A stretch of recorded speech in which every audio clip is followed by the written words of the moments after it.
BRS party మొదటి నుంచి SC వర్గీకరణకు మద్దతుగా ఉందని వర్కింగ్ ప్రెసిడెంట్ కేటీఆర్ స్పష్టం చేశారు. వర్గీకరణ కోసం బీఆర్ఎస్ ప్రభుత్వం తీర్మానం చేసిందన్నారు. విద్యా ఉపాధిలోనే కాదు ఆర్థికంగా దళితులకు అవకాశాలు కల్పించాలని జస్టిస్ షమీం అఖ్తర్ సూచించారని కేటీఆర్ తెలిపారు. అంబేద్కర్ను స్ఫూర్తిగా తీసుకుని దళిత పారిశ్రామికవేత్తలు రావాల్సిన అవసరం ఉందన్నారు. చేవెళ్ల డిక్లరేషన్ ప్రకారం అంబేద్కర్ అభయహస్తం కింద 12 లక్షల రూపాయలు ఇవ్వాలని కేటీఆర్ కోరారు. ఎస్సీ ఎస్టీ డిక్లరేషన్ ఎప్పటి నుంచి అమలు చేస్తారో చెప్పాలని ప్రభుత్వాన్ని డిమాండ్ చేశారు. ఎస్సీ వర్గీకరణకు బీఆర్ఎస్ పార్టీ మొదటి నుంచి సంపూర్ణ మద్దతు ఇచ్చిందని పార్టీ వర్కింగ్ ప్రెసిడెంట్ కేటీఆర్ స్పష్టం చేశారు. తెలంగాణ ఉద్యమ సమయంలోనే కాకుండా అధికారంలోకి వచ్చిన తర్వాత కూడా వర్గీకరణ ఉద్యమానికి అడుగడుగునా అండగా నిలిచిందని గుర్తు చేశారు. ఎస్సీ వర్గీకరణపై కేటీఆర్ శాసనసభల్లో మాట్లాడారు.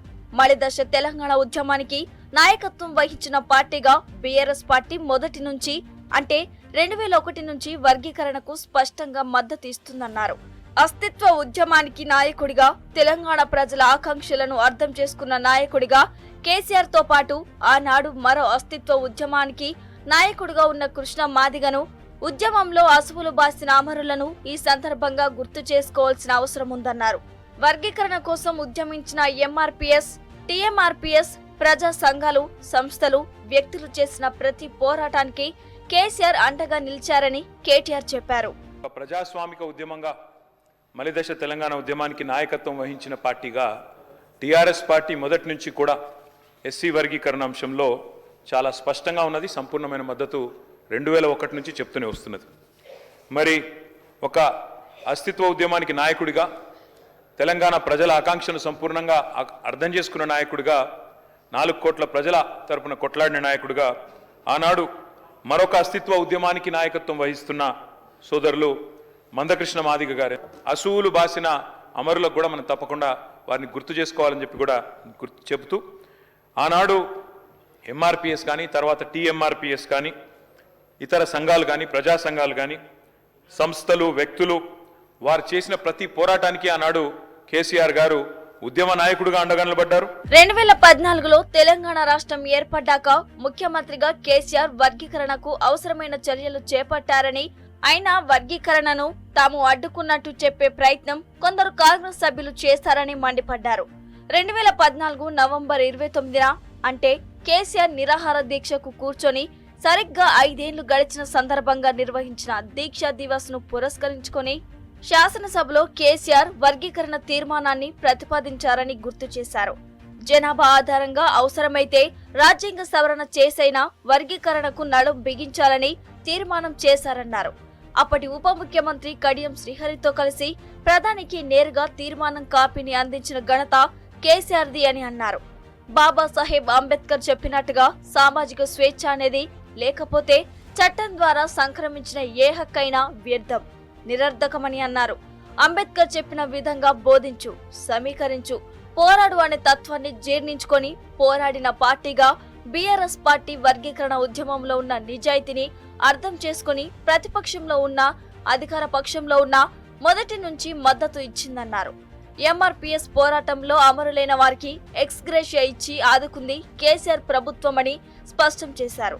వర్గీకరణ కోసం సుప్రీంకోర్టులో 10 ఏళ్ల పాటు సీనియర్ మోస్ట్ కౌన్సిల్స్ ను నియమించి గట్టిగా వాదించిన విషయాన్ని కేటీఆర్ సభలో గుర్తు చేశారు. 2014 29 నవంబర్ సరిగ్గా కేసీఆర్ గారు నిరాహార దీక్ష కూర్చున్న రోజు తర్వాత 5 సంవత్సరాల తర్వాత, ఆ రోజు ఆ దీక్షా దివస్ సందర్భంగా ఇదే శాసనసభలో గౌరవ ముఖ్యమంత్రిగా కేసీఆర్ గారు ఆనాడు ఈ వర్గీకరణ అంశానికి సంబంధించి తీర్మానాన్ని ప్రవేశపెట్టారు. అధ్యక్ష, అవసరమైతే రాజ్యాంగ సవరణ చేసైనా సరే ఎస్సీ వర్గీకరణకు నడుం బిగించండి అని ఏకగ్రీవ తీర్మానం చేసి ఆనాడు తెలంగాణ రాష్ట్ర ముఖ్యమంత్రిగా కేసీఆర్ గారు కేవలం తీర్మానం చేసి చేతులు దులుపుకోలేదు. అధ్యక్ష, ఇక్కడి నుంచి ముఖ్యమంత్రిగా, ఆనాడు ఉప ముఖ్యమంత్రిగా నాకు గుర్తున్నంత వరకు కడియం శ్రీహరి గారు ఉన్నట్టున్నారు. ఇద్దరు కూడా కలిసి ఆనాడు అప్పటి ప్రధానమంత్రి నరేంద్ర మోడీ గారిని కలిసి ఎస్సీ వర్గీకరణ విషయంలో ఇది మా ప్రభుత్వం చిత్తశుద్ధి అంటూ ప్రధానమంత్రికి నేరుగా ఆ తీర్మానం కాపీని కూడా తీసుకుపోయి అందించిన ఘనత మా నాయకుడు కేసీఆర్ గారి. అధ్యక్ష, Congress party Chevella SC ST declaration లో హామీ ఇచ్చినట్లు అంబేద్కర్ అభయహస్త పథకాన్ని ఎప్పుడు అమలు చేస్తారో చెప్పాలని కేటీఆర్ డిమాండ్ చేశారు. కాంగ్రెస్ అధికారంలోకి వస్తే ఎస్సీ ఎస్టీలకు అంబేద్కర్ అభయహస్తం కింద 12 లక్షల ఆర్థిక సహాయం చేస్తామన్నారని, వర్గీకరణ సిఫారసులను అమలు చేయడంతో పాటు అంబేద్కర్ అభయహస్తం పథకానికి కూడా వచ్చే బడ్జెట్లో తగిన నిధులు ఇవ్వాలని సూచించారు. ఎస్సీ ఎస్టీ డిక్లరేషన్ లో ఆర్థిక వెనుకబాటుపై కూడా చెప్పారని, ప్రభుత్వ ప్రొక్యూర్మెంట్ లో కాంట్రాక్టుల్లో ఎస్సీలకు 18%, ఎస్టీలకు 12% ఇస్తామని చెప్పారని అన్నారు. కాస్ట్ విత్ క్యాపిటల్ అన్నప్పుడు ఈ వెసులుబాటు కల్పించాల్సి ఉంటుందని, ఇది ఎప్పటి నుంచి అమలు చేస్తారో చెప్పాలన్నారు. డిక్లరేషన్ అధ్యక్ష, ఇది SC ST declaration of Congress party. అందులో జస్టిస్ షమీమ్ అఖ్తర్ గారు చెప్పినట్టుగానే సామాజికంగా, విద్యాపరంగా, కేవలం ఉపాధి పరంగా మాత్రమే కాకుండా ఆర్థికంగా కూడా ముందుకు పోవాలన్న ఉద్దేశంతో కాంగ్రెస్ పార్టీ ఇచ్చిన చేవెళ్ల ఎస్సీ ఎస్టీ డిక్లరేషన్ అధ్యక్ష. ఇది అందులో చాలా స్పష్టంగా చెప్పారు అధ్యక్ష. ఏమన్నారు? కేసీఆర్ గారు దళిత బంధు ఇస్తున్నారు, 10 లక్షల రూపాయల చొప్పున ఇస్తున్నారు. కాదు, మా ప్రభుత్వం కనుక వస్తే అంబేద్కర్ అభయహస్తం పేరిట ఎస్సీ ఎస్టీ కుటుంబాలకు 12 లక్షల ఆర్థిక సహాయం చేస్తామన్నారు. తప్పకుండా మరి ఈ కమిషన్ సిఫారసులను అమలు చేయడంతో పాటు తప్పకుండా అంబేద్కర్ అభయహస్తాన్ని కూడా రాబోయే నెలలో ప్రవేశపెట్టే బడ్జెట్లో దానికి తగిన మొత్తంలో డబ్బులు కేటాయించాలని చెప్పి కూడా నేను ప్రభుత్వాన్ని కోరుతా ఉన్నా అధ్యక్ష.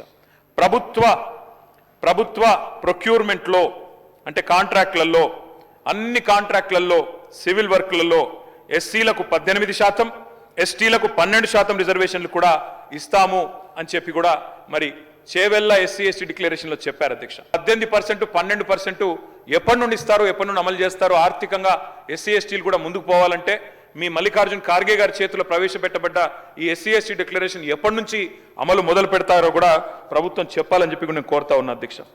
సాక్షాత్తు పార్టీ అధ్యక్షుడు ఖర్గే చేతుల మీదుగా ప్రవేశపెట్టిన చేవెళ్ల ఎస్సీ ఎస్టీ డిక్లరేషన్ ఎప్పుడు అమలు చేస్తారో చెప్పాలని ప్రభుత్వాన్ని కేటీఆర్ డిమాండ్ చేశారు. ఎస్సీ వర్గీకరణకు బీఆర్ఎస్ పార్టీ మద్దతు ఇస్తుందని ప్రకటించారు. బీసీ జనాభా తగ్గించడాన్ని నిరసిస్తూ సభ నుంచి వాకౌట్ చేస్తున్నామని తెలిపారు.